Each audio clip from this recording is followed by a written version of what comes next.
जोंनि ग्रुपनि नामा सोदोमस्रि ग्रुप सेल्फ हेल्प जों दाख्लै थांनाय माबायावहाय 75,000 मोननांगौनिफ्राय जों 25,000 फैसा मोनबाय आरो जों बे फैसाखौ मोननानै जों ग्रुपआवनो बोरमा फिसिनानैहाय जों गावबागाव न'खरखौ खांनो थाखाय माबा अनसुंथाइ मोनबाय बिनिखायनो जों दानि गोदान सरकार BTR खौहाय हामबाय होयो आरो जों बे 75,000निफ्रायनो आरो सेकेन्ड खेस्टि 25,000 खौ मोनबावगोन होननानै जों मिजिंथियो।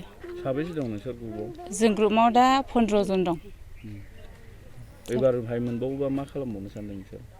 जों एबार मोनबावोबाबो जों बिदिनो ग्रुपआवनो माबा मोनसे खालामनानै आरोबाव जों फेहेरलांनो सानदों आरो। सिगांनि समाव बिदि मोनाखैमोन ना? ओहो मोनाखैमोन। इंराजि आयदानि सासे लोगो फोरोंगिरिनि गोनांथि जादों। चिरां जिल्लानि बेंटलाव थानाय मोनसिन 14 इंलिश स्कुल बाथौ मिसनाव एसिस्टेन्ट इंलिश टिचारनि गोनांथि जादों। जायफोर फोरोंगिरि मावनो गोसो गुदुं बिथांमोनहा इंराजि फोरोंगिरि मासिनि थाखाय आरज खालामनो हागोन। बिनायसाया इंराजि आयदायाव मेजर लानायजों लोगोसे MA नङाब्ला BA उथ्रिनाय जानांगोन। लोगोसे B.Ed नङाब्ला DLED कर्स लानाय जानांगोन।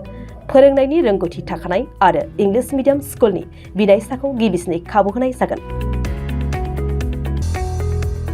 दानबान्थाखौ फरायसालि सामलाय आफाद एबा SMC नि नेमखान्थि बायदियै सावरायनायनि गेजेरजों थि खालामनानै होनाय जागोन।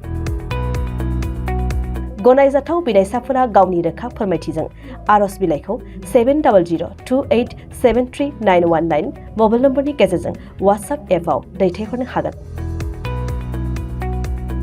सायख'जानाय एबा थिसनजानाय फोरोंगिरिया स्कुल केम्पासनि सिङावनो थानांगोन। बांसिन रोखायै मिथिनो थाखाय बाथौ मिशन कमिटिनि नेहाथारिजों 9101545633 मबाइल नम्बराव फोनांजाब खालामनो हागोन।